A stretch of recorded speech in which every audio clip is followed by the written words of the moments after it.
Nilai tambah pendapatan negara akibat hilirisasi nikel menjadi salah satu faktor pendorong tingginya investasi Indonesia tahun ini. Dalam acara Mandiri Investment Forum, Presiden kembali memamerkan hasil keputusan besar menghentikan ekspor mentah nikel yang membuat lompatan besar pemasukan negara dari 17 triliun menjadi 450 triliun rupiah. Kendati kebijakan hilirisasi dan larangan ekspor digugat WTO dan kalah, Jokowi meminta para menterinya terus maju. Sebab hilirisasi inilah yang akan merubah Indonesia sebagai negara berkembang menjadi negara maju. Yang namanya hilirisasi itu menjadi kunci. Konsistensi kita di dalam industrialisasi, hilirisasi menjadi kunci. Jangan kita hanya senang karena keberhasilan di nikel. Ya, nikel memang menjadi sebuah contoh. Dari yang dulu waktu kita ekspor mentahan 1,1 billion US dollar, saat masih mengekspor mentah, di 2022 perkiraan saya sudah di angka berapa Pak Luhut? 30? Kira-kira 30 sampai 33 billion US dollar. Bayangkan dari kira-kira 17 triliun kemudian melompat menjadi 450 triliun rupiah. Betapa nilai tambah itu sangat besar sekali.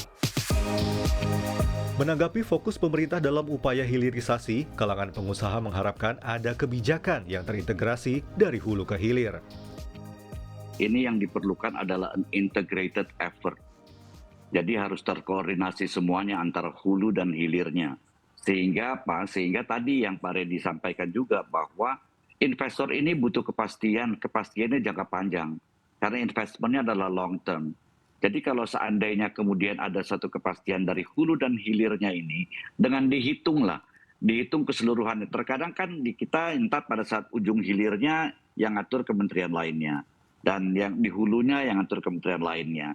Tapi ini mesti dilakukan satu, sekali lagi, coordinated effort dengan menghitung semua cadangan dan sumber daya dengan kapasitas output di hilirnya seperti apa sehingga tidak menjadi oversupply atau kemudian undersupply.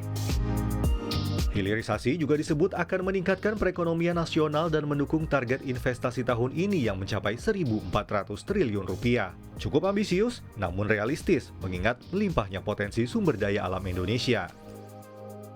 Kita punya tembaga, kita tahu ya Freeport komitmen untuk kemudian membangun smelternya terus berjalan secara masif. Kita akan bangun menjadi salah satu smelter terbesar di dunia dan ini saya kira menjadi indikator bahwa ya kita serius melakukan industrialisasi mineral.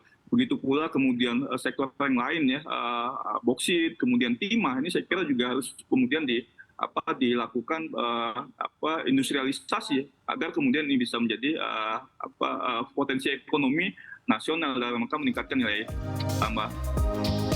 Setelah nikel, pemerintah telah resmi berencana menghentikan ekspor bauksit dan tembaga pada Juni 2023 berdasarkan Undang-Undang Nomor 3 Tahun 2020 tentang Pertambangan Mineral dan Batu Bara.